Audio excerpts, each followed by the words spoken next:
dogs, even dinner or whatever snacks you eat, and have a sit down in front of the TV, the computer, or even your cell phone and enjoy the show. If it's Monday or Wednesday night, then it must be California Haunts Radio Night. Please take this time to gather some popcorn, hamburgers, hot dogs, even dinner or whatever snacks you eat, and have a sit down in front of the TV, the computer, or even your cell phone and enjoy the show. If it's Monday or Wednesday night, then it must be California Haunts Radio Night. Please take this time to gather some popcorn, hamburgers, hot dogs, even dinner or whatever snacks you eat, and have a sit down in front of the TV, the computer, or even your cell phone and enjoy the show. If it's Monday or Wednesday night, then it must be California Haunts Radio Night.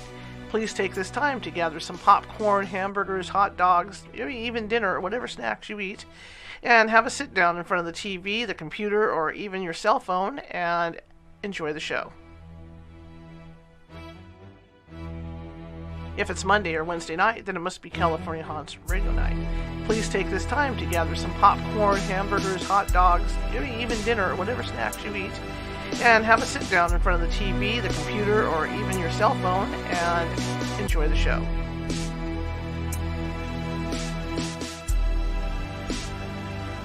If it's Monday or Wednesday night, then it must be California Haunts Radio Night. Please take this time to gather some popcorn, hamburgers, hot dogs, even dinner or whatever snacks you eat, and have a sit down in front of the TV, the computer, or even your cell phone and enjoy the show. If it's Monday or Wednesday night, then it must be California Haunts Radio Night. Please take this time to gather some popcorn, hamburgers, hot dogs, even dinner or whatever snacks you eat, and have a sit down in front of the TV, the computer, or even your cell phone and enjoy the show. If it's Monday or Wednesday night, then it must be California Haunts Radio Night. Please take this time to gather some popcorn, hamburgers, hot dogs, even dinner or whatever snacks you eat, and have a sit down in front of the TV, the computer, or even your cell phone and enjoy the show. If it's Monday or Wednesday night, then it must be California Haunts Radio Night.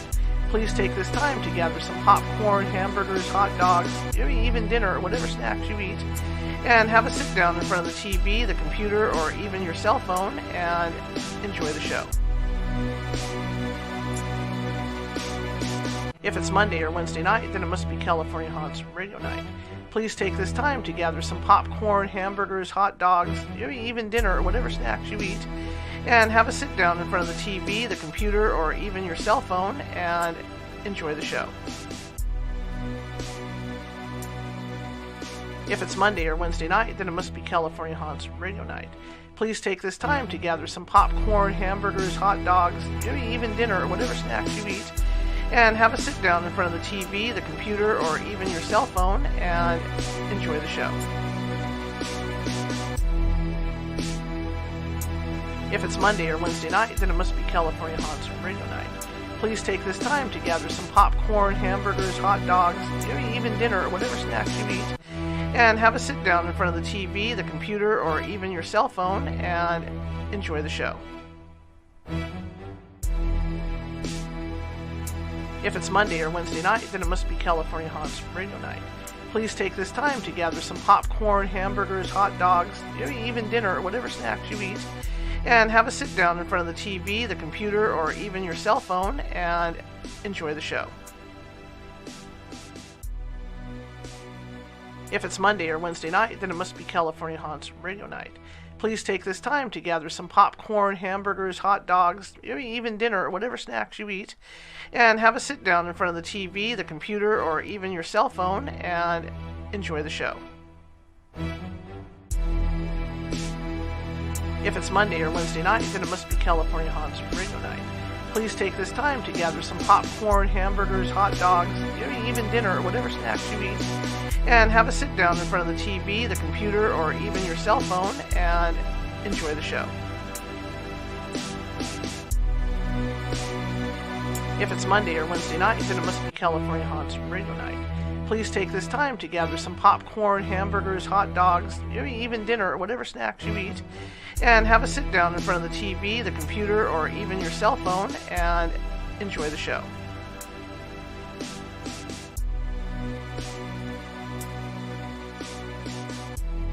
If it's Monday or Wednesday night, then it must be California Haunts Radio Night. Please take this time to gather some popcorn, hamburgers, hot dogs, maybe even dinner or whatever snacks you eat, and have a sit down in front of the TV, the computer, or even your cell phone and enjoy the show.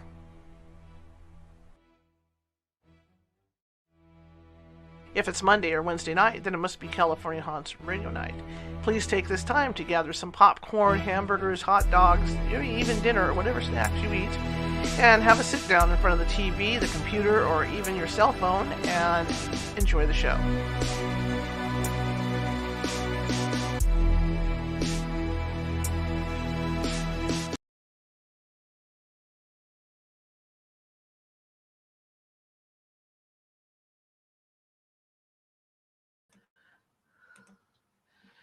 Hey guys, welcome. Hang on. Hey guys. Uh-oh. Hey guys, welcome. I'm sorry, my headphones weren't on. I was just on the phone with one of our guests because he's in Louisiana right now, so he has absolutely no power. Welcome to the show tonight. We have a great show ahead. Shannon McCabe, she's a local from Sacramento, owned a paranormal team and started her team about the same time I started my team. She's going to be on. We're going to talk about Mardi Gras, since it's Mardi Gras week, and we're going to talk about ghosts and stuff. And my second guest, Ricardo, had one time run the Haunted America website, and it's going to be a cool night. So let me get Ricardo going here and see what we do. Hi, Ricardo. Yes. How you doing? I'm doing very good. Fantastic. Tell everybody about yourself. I'm an artist in New Orleans. I basically have done a Mardi Gras parade for over 25 years, as well as done artwork for a lot of paranormal websites, and a lot of books for Brad Steiger. So, I mean, I've been around the paranormal world for quite a while, but basically I'm more of an observer and just an artist who basically takes interest in the paranormal. Fascinating. And you've also done work on floats and stuff in New Orleans, correct? Yes, I've been doing Mardi Gras decorations and an actual parade for over 25 years on my own. In other words, if you Google me, you'll find the Krewe of Mid-City parade, and I did their parade exclusively from about 1998 until this past year. Fantastic. Shannon, we have Ricardo on the line. Yay, hello to my BFF. Everybody, this is Sacramento's own mistress of the dark, Shannon McCabe. Why don't you introduce yourself for the folks that don't know who you are?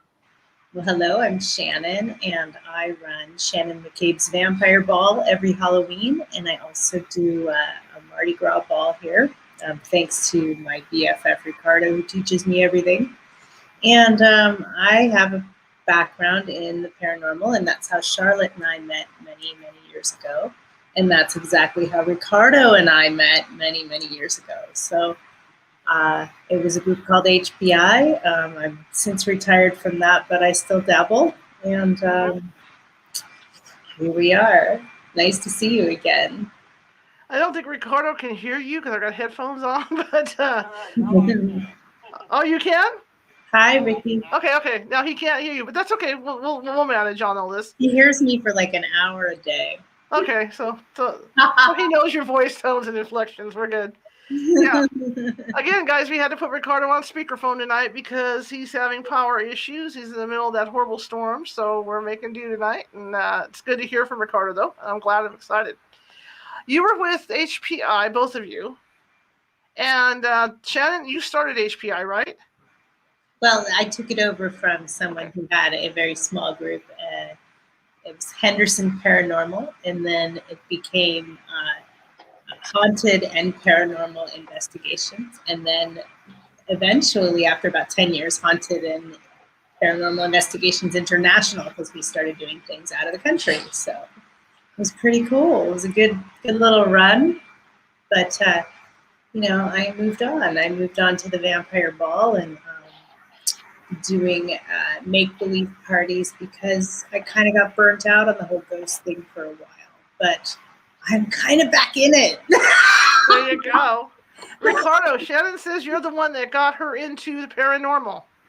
I'm sorry. You're the one that got her. I'm here, really. You're the one that got her into all the Mardi Gras stuff. Tell me how you did that. Absolutely.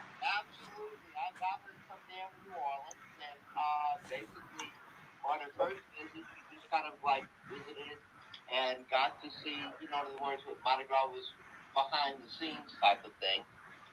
Then her next visit is when she actually came and was part of Mardi Gras itself. She got to ride in my parade as well as got to go out on Mardi Gras Day with Sally Ann Glassman, one of the voodoo priestesses in New Orleans. She owns Island of Salvation Botanic at the New Orleans Healing Center, and which actually hosts the International Shrine of Marie Laveau. I did an actual life-size statue of Marie Laveau, which became that shrine, and she got to come down and, experience all of that as well as be part of a voodoo ritual. Hey, for people who don't know who Marie Laveau is, explain who Marie Laveau is. Marie Laveau was known as the Voodoo Queen of New Orleans. She lived back in the 1800s, and she basically had very many followers, and her name and reputation here is one of great notoriety as well as infamy as well as fame. In other words, a lot of people consider her to be the patron saint of New Orleans. Her international shrine at the Healing Center came about mainly because someone went into St. Louis Cemetery No. 1 and painted her tomb pink. And because of that, they locked down the cemetery, and the only way that you can actually get in there is if you go on an actual paid tour. People would go to her tomb and make 3 X's on it, and she would basically grant their wishes. So as far as magic and voodoo is concerned, she is the do-all, the be-all of what voodoo is in the entire United States. That's what I think of voodoo. When you hear the word voodoo, the first thing I think is of Marie. Honestly. Every year,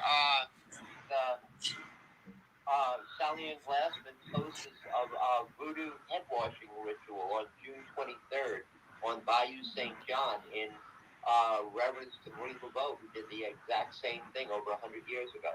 So it's something totally out of the ordinary. And I've actually made 3 life-size statues of Marie Laveau. You can find them if you Google it. International Shrine of Marie Laveau.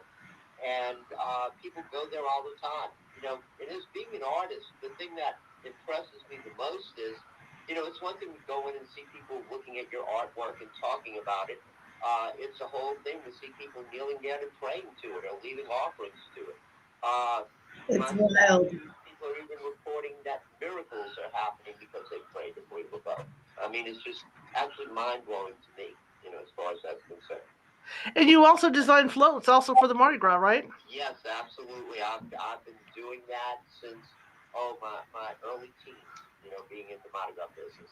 And I've done, I couldn't tell you how many giant paper-mache pieces and things along those lines. The parade that I was involved with was the floats were actually completely covered with aluminum foil. So I got to do all kinds of creations out of foil as well as doing giant paper-mache pieces. That's fabulous. And for no one, a lot of us haven't been out to New Orleans, and maybe you both could talk about this. What is it like during Mardi Gras week? Totally out of the ordinary. Totally. Let Shannon tell you about her first experience there. I think that'll give you an outsider's viewpoint better than somebody who's lived there their whole life. Go for it, Shannon. Okay, so I get to New Orleans, and I had been there a few times prior, and Ricardo showed me so many cool things. He and I like to get in the car and just kind of cruise around, and he would take me through all these different neighborhoods and stuff, and in each different neighborhood, there's a different Mardi Gras. And so what you see on Bourbon Street is literally only on Bourbon Street. When you're in a neighborhood, it's completely different. Say you're in the Treme. You're going to see a lot of people playing their instruments in the street and partying on their porches. And then, you go over to the Garden District and you're going to see people partying on their giant front lawns. It's astonishing. So Ricardo mentioned that we were shown around Mardi Gras by I call her the Voodoo Queen because to me, she's my queen, and to many others too. So to Ricardo, it's his best friend. But Sally Ann Glossman is a big deal. And for me to be shown around on Mardi Gras Day by the Voodoo Queen was crazy cool. Okay. Her and her husband were so gracious. They took Ricardo and I through this parade, and this parade was called the Krewe of St. Anne. And it was the 50th anniversary, and so everybody was in gold. It was just awesome. We all got decked out, and we had like these painted faces where we looked like skulls, and the Voodoo Queen actually painted my face for me on Mardi Gras Day. It was so awesome. So then we do this parade, and there's like thousands of people, and everybody's dressed in gold, and there's like just revelry going on, and weed smoking, and alleyways where you walk down and there's a fancy party happening. It was unbelievable, and I know that I didn't get the normal Mardi Gras experience that you would get, say you had flown in from California and didn't know anybody there. I know that I got a very special Mardi Gras experience that day. And what was fun was not only getting to hang with the Voodoo Queen and walk this parade. Everybody knows who she is. And she was like in face paint, so nobody knew who she was. It was so cool. But That's awesome. We got to go to these parties. Like it was at Voodoo Authentica. Am I correct, Ricardo? Voodoo Authentica? Is it Voodoo Authentica she has? Where we went to the party? Shannon wants to know the party that you guys went to. Is it Voodoo Authentica? No, we stopped at Voodoo Authentica, but no, it was a personal friend's house. We stopped by afterwards. Okay, well, we went to 2 parties. You might be forgetting. But it was super cool to like walk into this place, and then they have like champagne laid out and all these little hors d'oeuvres and a place for you to use the restroom. It was a big deal. And then a couple days prior to Mardi Gras Day is Ricardo's parade, Krewe of Mid-City. And for many years, I had sat with him on the phone while he drove his parade, and he led his parade. And he's the only guy who gets to have his name on a parade. Nobody else does. They all have Krewe of blah, blah, blah, and then no one's name on the parade. It's a crew of people that put them together. Well, Ricardo built the damn thing himself, so it's Ricardo's parade. And it was awesome because I got to ride in the truck with Ricardo, and we led the parade right behind the police, driving through the city backwards at some points, like on, driving backwards on a road. It was wild. And then, towing 18 floats behind us. It was just freaking magical. Like, I can't even explain what a cool thing Mardi Gras is. And everybody's going to have a different experience as to what they're interested in, whether it be, Bourbon Street and flashing, and that's like the smallest part of it, just so everybody knows. Mardi Gras is really about a family celebration. When you're driving down St. Charles, which is like the main drag where all the huge mansions are, it's all families. You wouldn't expect that. Like, everybody thinks that Mardi Gras is this crazy, naked debauchery of, BS, but really it's just super lovely. And like I said, every neighborhood has something different. And I got to experience a really kick-ass day. It was one of my best days of my life. That sounds awesome. Ricardo, how long does it take for you to create a float? My particular parade was a totally different animal than normal parades. About a month and a half, depending on, exactly how detailed I want to get with it.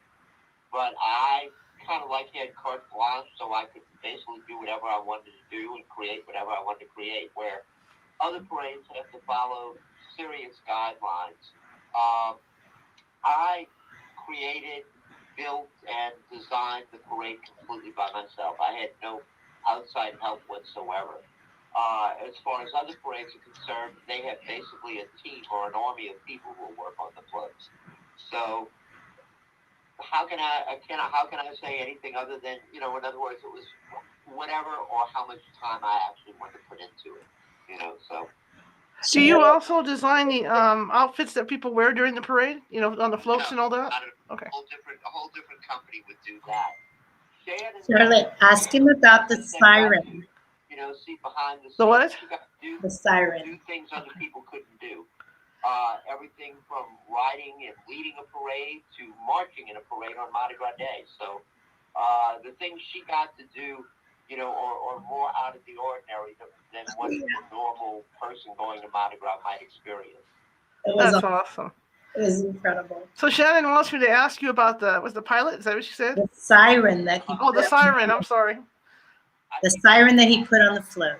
Yeah, the siren that you put on the float. The sign? The siren that you put on the float. Oh, the siren. La Siren. That's a piece that came about because of Sally Ann Glassman. Every year she would have a Halloween festival at the New Orleans Healing Center on St. Claude Avenue. And it was called Amba de Lo. And every year she has a fountain, and she would have a guest artist do a creation for the fountain. Well, she asked me my first year to do something for the fountain, and I did La Sirène, which is a mermaid. And I kept looking for images of mermaid and everything else. Cool. And out of the blue, Shannon sent me a picture of her underwater doing something, and it gave me the idea, and I did a 10.5-foot paper mache statue of a mermaid that just happened to be looking like and being Shannon McCabe. I think I've seen pictures of that. Possibly, it's all over the internet. Yeah, I think I have seen footage of that and stuff. That's hot. That's really awesome. He gave me amazing fish abs. That is really awesome. So, gosh.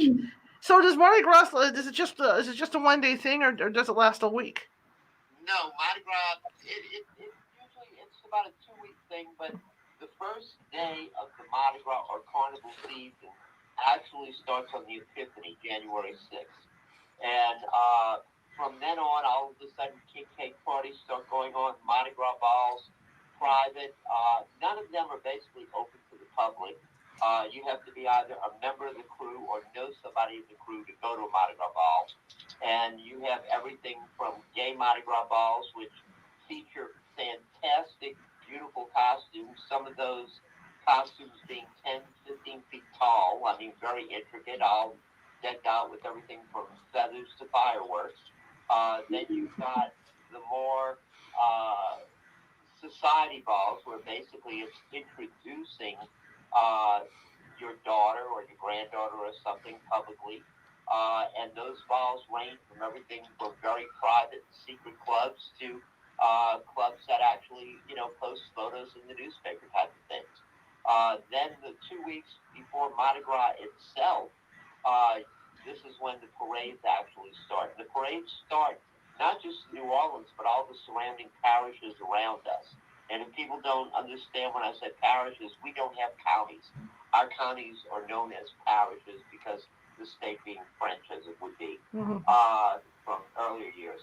But Mardi Gras, like I said, it sometimes it can be a 2-month period. Sometimes it can be short as just the last week of January. Mardi Gras Day can range anywhere from February 4th till I think as late as March 4th as it goes. Next year, Mardi Gras Day is going to be on March 1st, whereas this year, Mardi Gras Day was on February 16th. So, in other words, every year it changes. Every year the weather's different. Every year the themes of all the parades are completely different also. Interesting. So, and to prepare for it, I mean, there's a lot of pieces that have to come together for this. So, how's that handled? Usually through the captain of the crew. Captain of the crew, it's his job to basically do everything from decide what the theme is going to be the next year to setting up a Mardi Gras ball, dinners, coronations, costumes. I mean, they actually hold a coronation ball where everybody goes to it. It's black tails and ties and evening gowns, and they go and they crown their king and their queen. Their king and queens reign for a year, and the culmination of that is riding on the float on their actual parade day. And after the parade day is over, they have several parties afterwards. And, in other words, it's just a season of partying. Mardi Gras, which means Fat Tuesday, it's also known as Carnival, carne meaning meat in the Latin language. It's a farewell to meat. It's a sense of we do all of this, get everything out of our system, and then next day is Ash Wednesday, and we go into the pious attitude of not suffering, but giving things up for Lent, giving up the frivolity, the enjoyment, or the things that are there. Some people even give up chocolate and not eat chocolate for 40 days of Lent. Never The happened. reason it kind of like happens in New Orleans is we're a Catholic city, Motion detected at your front. Sorry about that. My ring keeps going. There's things going on inside. Not package. It's the ghosties. They're trying to get in now. Yeah. I was thinking about that. Yeah, because it's all Ash. It is Ash Wednesday. That's interesting. Now, Shannon, I can imagine you have a bubbly personality, so you probably fit in well in New Orleans, even without the Mardi Gras, because New Orleans is a place it's pretty fun, right? Oh man, it's incredible. As much as people think that I'm a partier, though, I'm such a homebody. I mean, seriously, like when Ricardo and I are together in New Orleans, what we're doing is we're in the truck and we're driving around, and he's showing me like swamps and where I can see gators, and where I can go to like the voodoo shack out in the middle of the bayou. That's the kind of stuff we do because, I'm always like, okay, dude, I need XYZ for whatever I'm doing, and I know where to get that. We got to go down to the bayou and down to the, pull it out of the ground. So that's the kind of weird stuff we do together. I mean, yeah, we might cap it off at the end of the day with a little cocktail in the French Quarter, but it's kind of few and far between. We're usually like roaming the state, hunting for something weird. But that would be cool. I mean, New Orleans has such a rich history. I mean, there's stuff that you want to see that people don't normally see. Like you talk about the bayou, the alligators. You got the cemeteries are incredible. Okay, so speaking of cemeteries, Ricardo has a tomb in every single cemetery in New Orleans. Okay. It's insane. Okay. He has a huge family. He even has a tomb right near Marie Laveau's tomb. And so the other day, I said, dear friend, if you needed to sell that, like, to someone, could you do that? He's like, no. And apparently it's worth more than I can even fathom in a checkbook. But I said, dude, can you please allow me to be buried in it? And he's like, yeah, of course. So remind him if you would, because I know he can't hear me, but remind him that I will be buried in his tomb. Shannon says to remind you about you promising her to be buried in your tomb. Absolutely. I own a tomb in St. Louis Cemetery number 1. In St. Louis Cemetery number 1, the actual prices of the tombs there start at like $2 million because it's like the oldest cemetery in the city of New Orleans. Is where Marie Laveau and a lot of great notables are buried in. She's welcome to a place in it. Yay! $2 million for a tomb. Oh my God! Is that insane? Paid, I think between $2 and $3 million for his. That's insane. So you heard it here first. I get to be buried next to Marie, which is pretty freaking cool. Hey, doesn't Marie roam the cemetery too? There are tales of Marie Laveau that go from the normal to the totally out of the ordinary. And a lot a lot of the stories of Marie Laveau were, stories that people actually said, in other words, to scare their kids as years went on. At least that's how it was during the 40s and the 50s. My actual grandparents on both sides of the family, their parents actually knew and had dealings with Marie Laveau. And as stories go down and pass down generation to generation, they all tend to grow a little bit more than what they should at any point in time. Okay. Because I've seen, those paranormal specials. I don't know if they play it up or what, with the history of her and going back, and all that. So I was just wondering. I was just curious. Well, one of the biggest stories about her is how many people come forward and try to say that they are relatives or descendants of Marie Laveau. For real. Well, yes, Marie Laveau had several children, but most of her family died out in the late 1920s. So, there's actually nobody left of the family. Most of them were her daughters. And you have to remember the yellow fever epidemic and everything else like that killed a lot of people at that point in time in history. As far as is concerned, there's nobody left that actually owns her tomb at this point. That's a lie. Huh, interesting. The Archdiocese can find out. Very interesting. Now that segues us over now. Let's talk about some ghosts. I know you guys, Shannon, you hunted ghosts around here just like I did, in the area. I know you living in Ricardo, you living in New Orleans had to have looked into some of the legends. Uh-huh. Can you tell us a couple? Well, there's everything from the actual Glory House, which was owned by Nicolas Cage at one point, which is supposed to be extremely haunted. But once you get into the actual history of it, it kind of turns around. But a lot of paranormal investigators here are now under the beliefs that a majority of the ghosts that people tend to experience when they come and go on ghost tours or things like that are ghosts that the people who are coming to New Orleans are bringing with them. It's like grandma's ghost might be hanging around you for months at a time trying to get your attention, but until you come to New Orleans and either the magic of the city or the fact that your mind is open to it, that's when you tend to have an experience. And a lot of the people that come here wonder why they get these ghosts following them home. Well, those ghosts have tended to be there with them in their life the whole time or in recent times, but have only had the magic of New Orleans basically give them the opportunity to come through and give them an experience as it goes. There are many ghost stories associated with just about every home associated near or around the French Quarter. I mean, you can talk to just about anybody in the city and they can give you accounts of having paranormal experiences, from seeing people walking through walls, whatever. Now, I actually got to work in a haunted Mardi Gras den, which was actually a prison at one time in the past. And when it was a prison, there was a riot, and several different factions happened, and several people were killed in this prison. Well, it actually turned into a Mardi Gras den where floats were stored. You could be in the den, and this would only happen in the day. Nothing would happen at night. In the daytime, you would see people jumping from one float to another.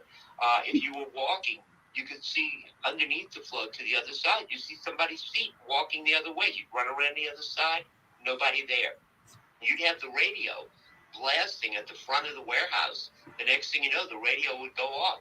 You'd walk, and nobody else is in there but you. You'd walk to the front of the warehouse, and the next thing you know, the radio was gone. It would be 10, 20 feet from where you left it. So I mean, yeah, there's Mardi Gras ghosts out there too. So interesting. Shannon, like I said, you have investigated this area. You've done the Gold Country. The other night, I talked about my favorite places to investigate. What are your favorite places to investigate out here?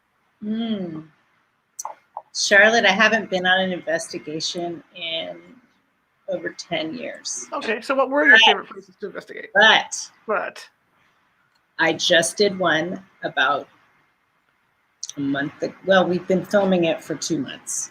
And it's some friends of mine, they bought a church. And it's amazing. It's in Sutter Creek. And First day I went there, I'm like, I don't feel anything here. I'm not psychic, nor do I claim to be or anything like that. But it was just a lovely house, you know, old church. It was a lovely church. A huge 4,000 square foot lovely church. But we did an investigation there. And I will tell you that it's definitely in the record books for one of my favorite investigations I've ever done. It was very unfortunate. My uncle passed away that night, and he came to us through some, equipment, the ghost box. I know you're familiar with the ghost box, and I don't want to give away too much because we're going to put it out on the internet, and then I'll get in trouble if I do. But it was really cool. Like, it was really cool because I have had things happen to me in the past. Obviously, after being an investigator for 10 plus years, things happen, weird things that you can't explain. But I got out of it. You know, I was pretty jaded for a while until I went on this trip to my friend's house in Sutter Creek, and we did this investigation, and it was cool. I got to do it on my terms, where we did a pagan ritual prior to it, which was really cool. Did a house blessing. And then weird stuff started happening. We had a seance, and then unfortunately during that seance, my uncle passed away down in Los Angeles, and all this strange stuff happened. And it was just like, okay, I guess I'm meant to come back now. It was eye-opening. But yes, so I love the town of Sutter Creek. I loved, of course, doing the Preston Castle. That place is rad. I do a lot of investigating with two of my good friends. One named Dorian Herman, and the other one Wendy Russell. And we go around and we do like little gold country hotels and things like that. I love the Hotel Leger or Ledger, however you want to say it. That place is crazy. Like, I cannot wait. So when COVID is over, I want to do an event there. I don't care how friggin' scary it is. It's on. Like, we must. Remember when I don't know if you remember or not, Charlotte, but I used to do like paranormal overnighters and stuff at hotels, and a bunch of people would come, and it was so fun. I lived for that. And then, things change, and we grow older, and things just, different things come into your life, and I kind of just stopped doing that. Well, a few people asked me to give them a tour, and it ended up like 25 people, and I'm like, okay, I like this again. So it's fun. It's fun. We pretty much, because of COVID, we're pretty shut down, because obviously. Right. But for a while there, we did a lot of residentials. We got away from doing the commercial places. But you miss it. You miss going to those places because people don't realize that when you're doing residential places, it's a very serious thing. It's a very intense thing to do a residential job because you're dealing with people's mental states. Right. So when you get a chance to go to an old hotel or someplace like that, it's fun. It's so fun. Yeah, I always kept it light because we had a lot of public that would come. And we would, show them haunted locations, and then do an overnighter and do a large investigation. Oh my God, the best place ever was the Brookdale Lodge. Did you ever go there? So fun. I did a paranormal convention there. I had never been to a paranormal convention, nor had I known anything about them, and just decided one day that I would throw one. And it was a smashing success. And do you remember Nancy Bradley, the psychic? I do remember that. In fact, I met you when you were doing Ghost Girls. I miss her so much. But she and I got to be really good friends at the Brookdale Lodge. I worked with Paul Dale Roberts there. We had a blast. It was just good fun, and I enjoy it. And so I figure, hey, in my old retired state of mind, I might as well go out and have a little fun, right? Because life is short. And why not, right? Brookdale was something. Brookdale was interesting because that is full of ghosts. That is like that's like Disney's The Haunted House, the 101 Happy Ghosts. I mean, that's Brookdale Lodge. Yeah, that's Brookdale Lodge. Okay, do you love that room? There's a room, the underground room, that has the pool. You can see the pool, okay? And back in the, what was it, 50s or 40s, they would have mermaids swim. Yeah, the mermaid pool. Yeah, where all the mob guys would sit down below and do their dealings, and then they had this big glass window. They could watch the mermaids and be entertained with their whisper. There is a lot of energy in that place. There's a lot that goes on in there. Like Nancy was having a really hard time. Nancy Bradley. Yeah. She passed away several years ago, but she was having a really interesting reading in the cabin, which has that huge fireplace. There's a video of me on YouTube somewhere that's like me in front of this huge fireplace, and I say like Al Pacino, and I should have said something else. I should have said Robert De Niro in front of it, and I got a bunch of shit for it on the internet, but whatever. It's a really good video. It'll show you the place before anything kind of went away. So we did a pretty comprehensive little video. It's pretty cool. So it's on YouTube somewhere. Shannon McCabe, Brookdale Lodge. Somewhere online for us too. We have a picture of one of our investigators. We're having dinner in that little restaurant in the lodge, and there's a hand going through his head. I feel like I saw that. Yeah. Sure. I know that was going around a long time. Yeah, I'm sure I've seen that picture. That sounds super. Yeah, that place is happening. And it's cool because it's beautiful. You walk in, the doors are beautiful. Everything's gorgeous in that place. It's super crazy, but yeah. Ricardo, you were with Haunted American Tours. Yes. Can you tell me where? I mean, you probably looked at the majority of the cases. I'm not gonna say all of them because there's a lot out there. Where do you think is the most active place in the U.S.? Oh, there are several places that I would have to say. I mean, everything, in other words, let's talk cities first. Everything from St. Augustine, Florida, in other words, one of the oldest established cities in the United States, all the way to, in other words, Flagstaff, Arizona. I mean, there are places and locations where historical things happened as well as, in other words, personal little things happened. And the hauntings, I'd have to say range everywhere, in other words, to great extent. But I'd have to say my most favorite haunting or story about hauntings go every place to stories like the Vampire of Highgate in England. Another place like in Rome. I mean, there are villages in Italy where people will talk about the whole city being haunted after dark. I mean, hauntings are everywhere. I think it's just about how sensitive a person you are to ghosts or to paranormal on how it's going to affect you as it goes. In New Orleans, we have more haunted hotels, haunted houses, haunted B&Bs, haunted cemeteries, I think, more so than any other place in the United States. I mean, then you get into haunted battlefields. I mean, go to Gettysburg itself and see what's there. We have the Chalmette battlefield here in just right outside of New Orleans, and the Chalmette battlefield is where the Great Battle of New Orleans happened with Andrew Jackson, where hundreds upon hundreds of English soldiers were killed. I mean, you have stories out there of people saying, everything from bumping into ghosts to seeing the battle still raging on late at night. I mean, in other words, there's no one place that I could say is more haunted than any other place that there is. It's just a matter of, are you the one who is going to have that experience then and there once you go there? Well, that makes sense. I mean, I've got people on my team who are debunkers, if we want to say the word, and they've never had an experience. And I don't know if it's because they don't have that ability, or if it's that they're just so in to go in and blast everything down that they just don't want to see it. Well, it doesn't matter if a person is skeptical or not. It just may be something in a person's DNA makeup as it goes. Like I said, the biggest thing that paranormal investigators are getting into now is how many ghosts are actually following you around, specifically.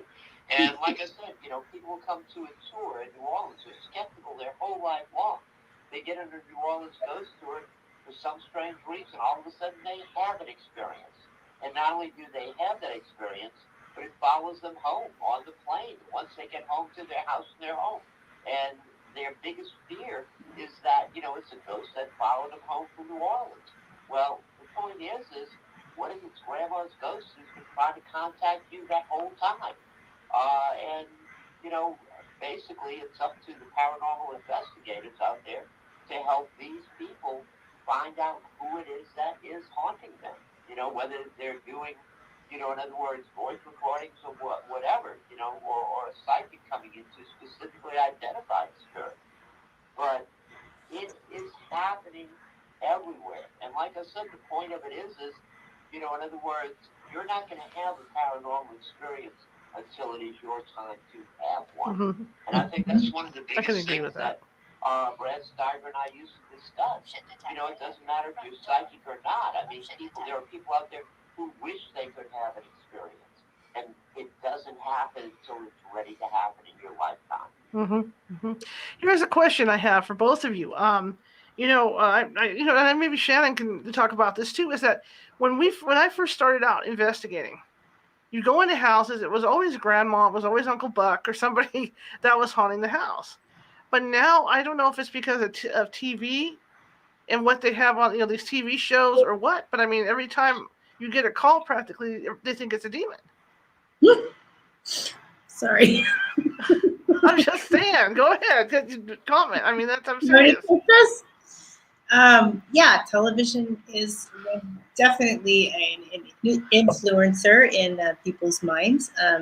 Stories, movies, all of that influences, the things that we do. So, yeah, definitely. I mean, come on, we've all seen the shows, and they make a demon out of whatever, and it's like, come on. I mean, it's really, I guess, in what you believe in. Mm-hmm.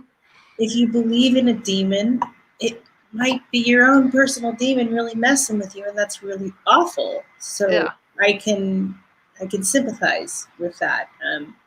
Me personally, I have never encountered a demon. I have some demons, but I've never really. I don't know. I never. It's just hard sometimes to go out on these things because people are so insistent that they want a cleansing done right away. They want this done. It's like, well, you don't even know, what you're dealing with or what's there.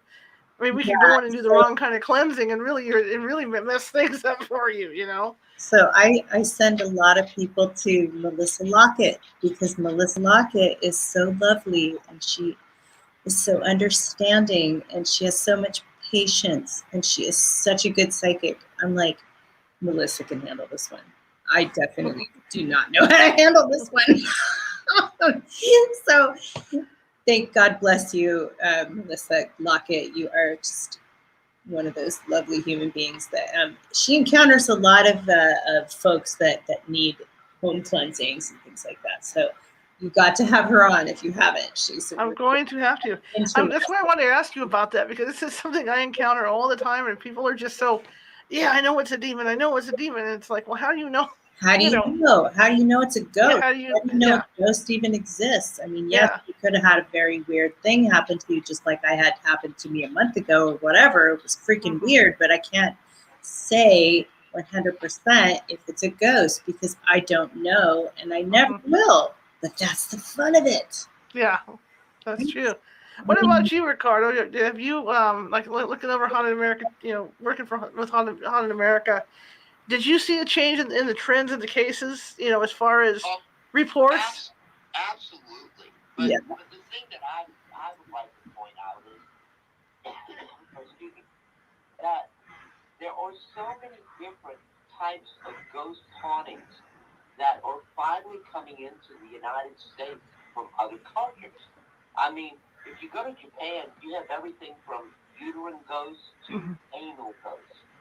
Fan ghosts that will possess a person. And I mean, if you go back to the movie The Shining, if you remember, little boy said the ghost slipped in his mouth. Mm-hmm. Well, in other cultures, you have these type of ghosts or ancestral ghosts. I mean, with Haunted America Tours, the most favorite stories that I had to kind of laugh at, was taken back at, was one story. Now, I might not remember it exactly, but I can tell you a couple of particulars on it. It was a story of a man who was basically paranormal investigating. He went out on an investigation, and basically, his body got possessed by a ghost that went and lived in his colon. And the ghost, or his flatulence, would actually uh, spit out words, in a sense. And Whoa. but of course, I had to laugh at the story. But then when I met the people, eye to eye, when they had come to New Orleans at one point, I could not believe the man's sincerity as far as it was concerned. His wife said she was absolutely petrified. She said that he'd be sleeping at night and she would hear a voice speaking to her from underneath the covers. I mean, stories like that blow my mind. I mean, there's stories of everything from ancestral ghosts, or in other words, the ghost of a dead husband, going in and haunting a woman's uterus. In other words, keeping any other man's sperm from producing a child, or them wanting to be reincarnated as that woman's child, as it would go. And, I mean, you hear these tales and you hear, I get into more detail, but, I want to keep it clean for you from what I've heard. But these kind of things, in other words, are very much a part of other cultures, not necessarily that of the United States or the Western world, as they would say, but they go back to, in other words, European tales, as it would go. There's stories of ghosts that bite. There's stories of ghosts that will slap you and scratch you, which are very common here in the United States. Mm-hmm. But there are tales of ghosts that will do other things to you coming out of other countries, which can mean everything from sexual encounters to things where they would make people, in other words, just go crazy where the situations were concerned. So, in other words, you've got to see those specific things that are going on. And because of that, this is why a lot of people will consider their hauntings to be more abnormal or more demonic, because they're not hearing anything except what television is putting out there. Oh, a ghost can do this, a ghost can do that. But they're not telling you, that a ghost can have anal sex with you in a public place. I mean, there are stories like this that come out of Japan, that come out of the Philippines constantly.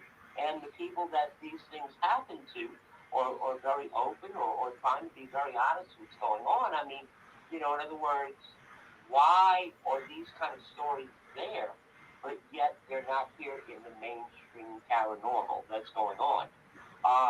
There were people who would contact Haunted America tours constantly with stories that not only, I can't say they were unbelievable, but I can say that they have nothing to do with the norm, nothing to do with like what you were doing with your ghost haunting, paranormal investigation. The point is there are people out there who experience actual brutal, almost out of the ordinary, almost like the movie The Entity, in even worse conditions than what is being, in other words, told on a paranormal radio show or a paranormal program. And to see this and hear these things, the first thing people are doing is saying that, they're crazy or they're nuts. And like you're saying, they come to you and they want, a blessing, they want the ghost gone, whatever. But in a lot of cases, it's because they're not telling you what's actually occurring to them with their haunting. They're giving you particulars, but they're not getting deeper into it because it's not acceptable here in the United States. Exactly. That's why I think, like Shannon said, I think it's really important to have a really strong psychic on the team, because they can read. Or not, I think in a lot of cases you need to have a trained professional psychologist or That too. psychiatrist as part of it, because in some cases you have to get to the point where you have to see if it's dealing with delusion or it's dealing with reality as it goes. And if you're going to go do an investigation, how much time are you willing to put into it? I mean, you really want to do an investigation, you need to move in with the person. You need to experience what they're experiencing. You need to be side by side with them, not for a day, not for a week, maybe for a 2-3 month period. And this is what most people who are involved in paranormal in other countries do. They basically moved in. They basically monitor the person's home for anywhere from a 3 to 4 to a 6 month period, whether they're putting in cameras or whether they're living in the guest room at that point in time. But here in the United States, it's all, let's go in and film it, let's go in and get it done, let's go in and get evidence. And in a lot of cases, the reason you're not finding anything is because the ghost or the spirit is, basically sitting back and looking at you, waiting for you to make your next move. If you're only going to be there one night or 2 days for an investigation, why should they even bother with you? Oh, I agree 100%. I know we have two psychologists on staff actually that we utilize as well, because like I said earlier, it's a very serious, heavy thing. When you go into doing residentials, it's a huge responsibility. Absolutely. And what we were pushing on Haunted American Tourists back at the time is get paperwork, get waivers, get people to sign agreements as far as it's concerned. And a lot of those centers don't. And there are a lot of lawsuits out there nowadays because of people going in saying, let me come and do an investigation at your house, whether they broke grandma's favorite dish or whether they caused the family more duress than what was there before in the first place. You actually have now across many states in the United States where you have to declare if a house is haunted if you're buying it. Well, what if the house is gone? And what I mean by that, whether it disappeared by fire or just fell down or was demolished. What about that property? Is that property still haunted? Here in New Orleans, we have a lot of vacant lots still left over from Katrina. And there are several paranormal investigation groups that are seen nightly walking around these vacant lots because those lots tend to be haunted because they feel that the spirit is still there living in their ethereal house that still exists on that spot. Yeah, absolutely. Oh, I agree with that 100%. I know, and probably HPI did this too. I've got paperwork that goes out with us. And we will document everything that goes on. I've got a voice recorder in every room. I've got a camera in every room. I mean, we're watching everything. Not just documentation. You need to have that homeowner. All those waivers. Paperwork saying, in other words, I do not hold you responsible for anything that's going to happen after you leave. Yeah. Because there have been a couple of lawsuits, whether, in other words, they're considered frivolous or not. The point is there's going to be somebody who is actually going to get it and bring it to court and say, you came into my house, you caused this ghost to go crazy, and my children started getting slapped around. Yeah, absolutely. Now, whose fault is that? Is it the fault of the children, or is it the fault that you went and investigated in the first place? So look at what liabilities can come out of that.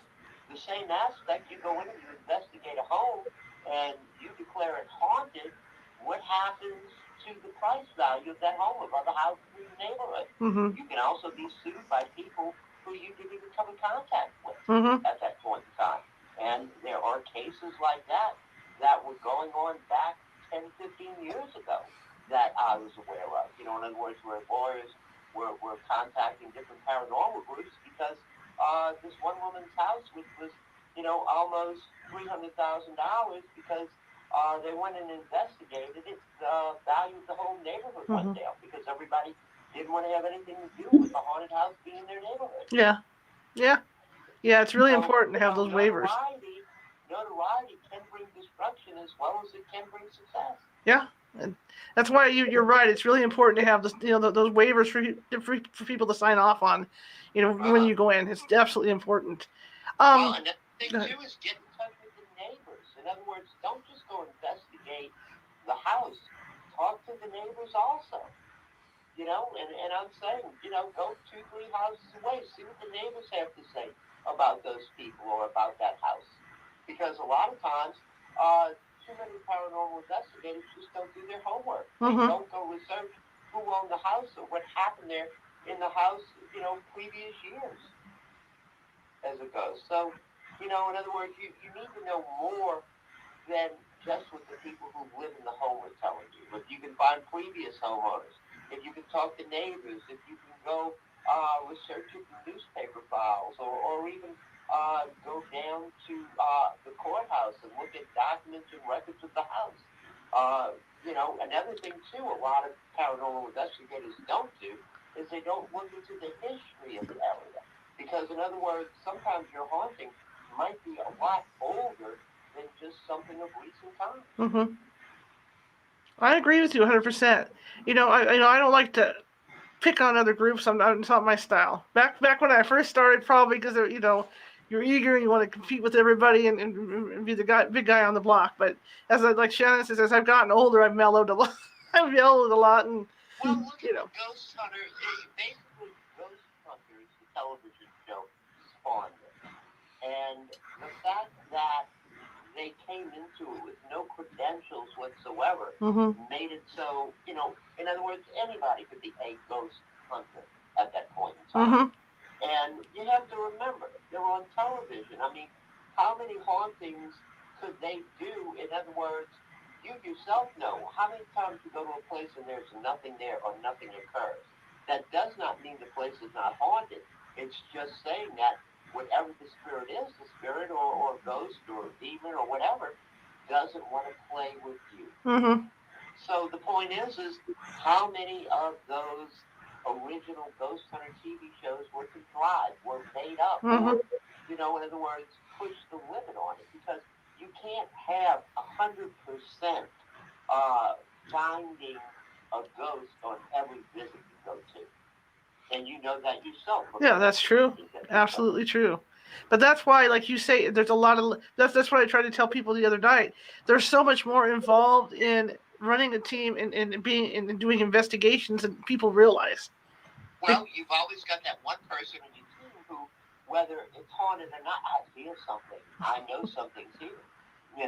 And then, as you said, you've got the skeptic who's looking at them like, I don't feel a damn thing. That's me. I do that too now. Until the last time I was out. But in other words, everything you see on television is for entertainment value. And go read the disclaimers and the things along those lines. I'm not saying that 100% of what they're showing on television isn't true, but I'm saying 100% of it isn't real. Like certain investigators that get possessed almost every. I'm not going to say who it is. Every show. Speaking of possession. Now you want to talk about possession? Ask Shannon. Yeah, let me tell that story. The possession that happened during at a voodoo ritual that she went to. She had her first and only voodoo ritual that I brought her to. Definitely opened her up to a lot more things in the paranormal world. Well, let's hear it, Shannon. Okay, so I went in with an open mind. At this point in my life, I was almost completely a non-believer in speaking with the dead or whatever. Okay, but I swear to God, I'm not going to name who it is. There was a head of state in Louisiana got possessed.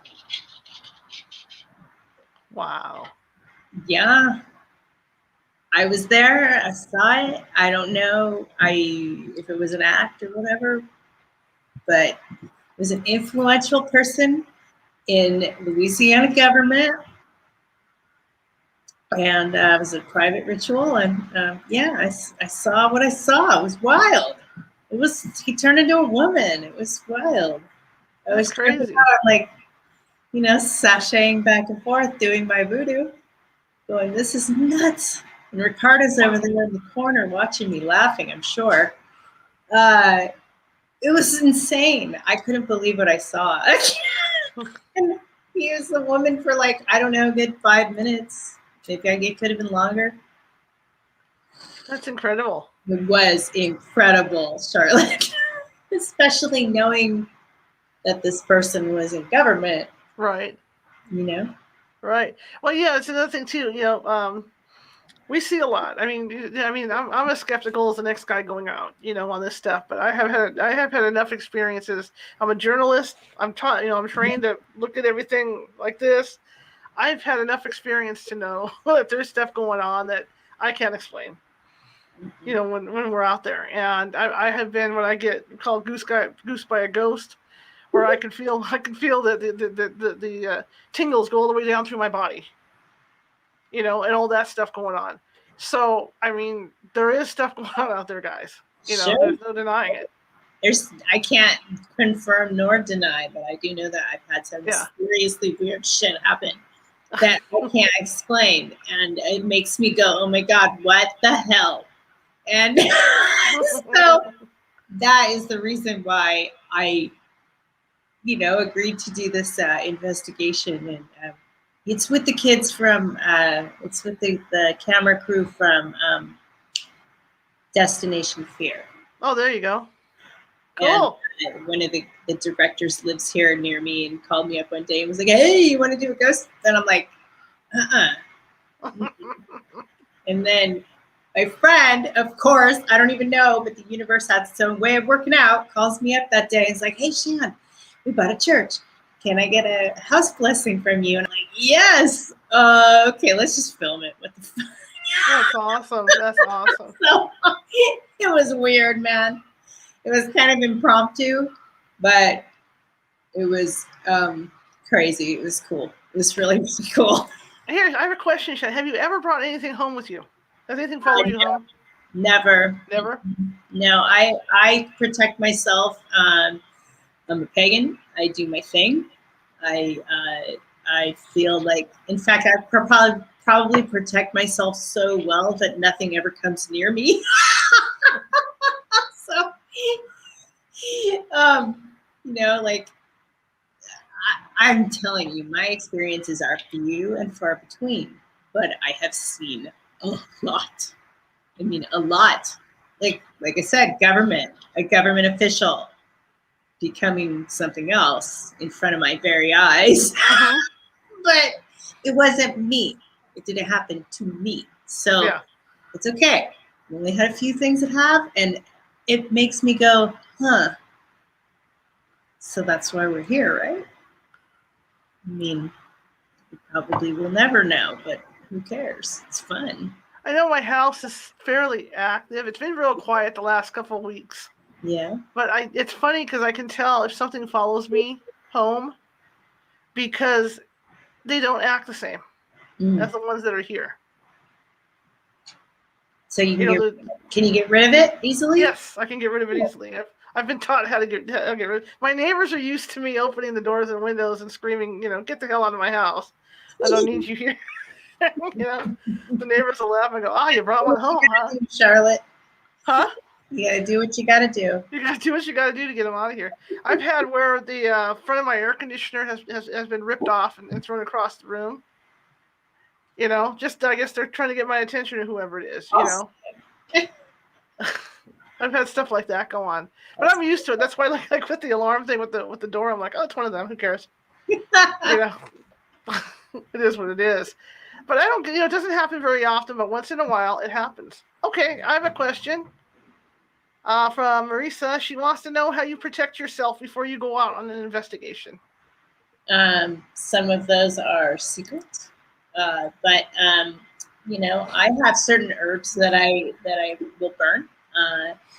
I use sage, I use cedar, I use lavender, just kind of depending on the situation. Sometimes all three.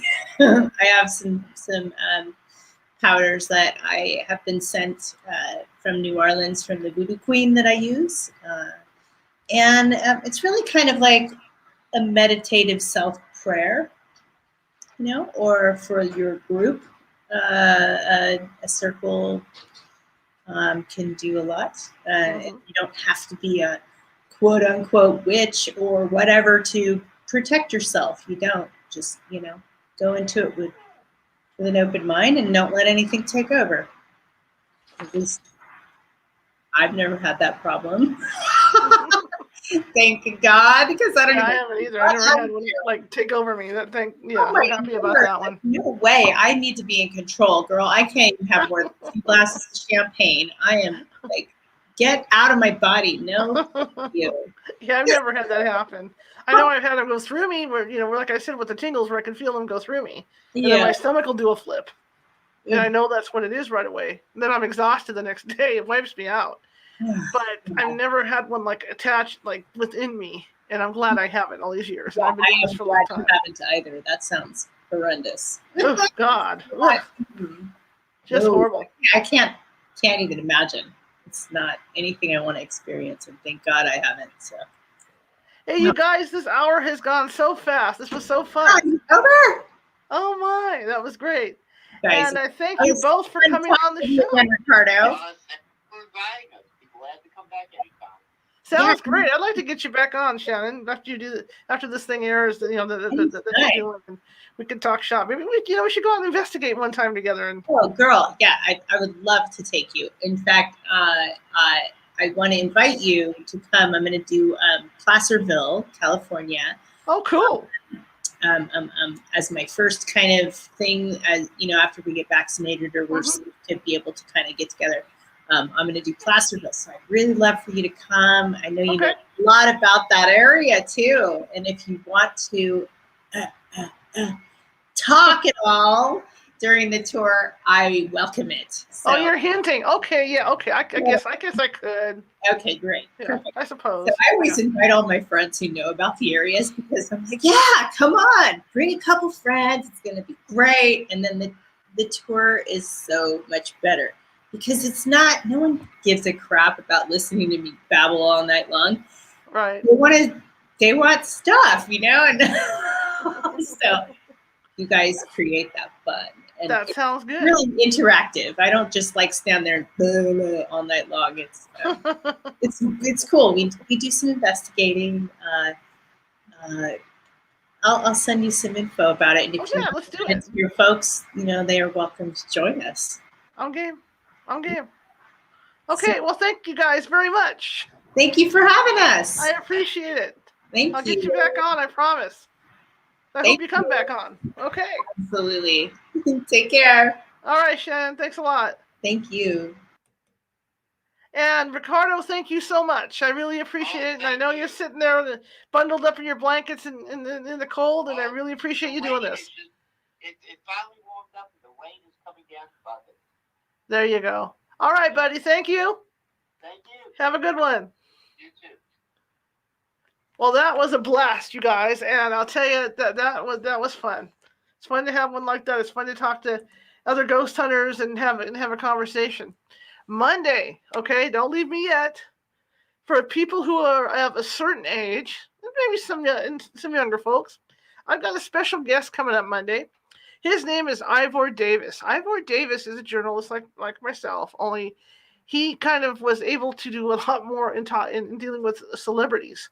One such celebrity who, well, you can't see is really a celebrity, but he covered Charles Manson, and I guess he's had interviews with him. However, the other one that you guys are going to be interested in is he got to go on tour with the Beatles. So for those of you who from the 60s and early 70s who are into John, Paul, George, and Ringo, tune in because we're going to be talking Beatles. So anyway, it was great tonight. Shannon's terrific. Ricardo was terrific, and I will see you next week on Monday.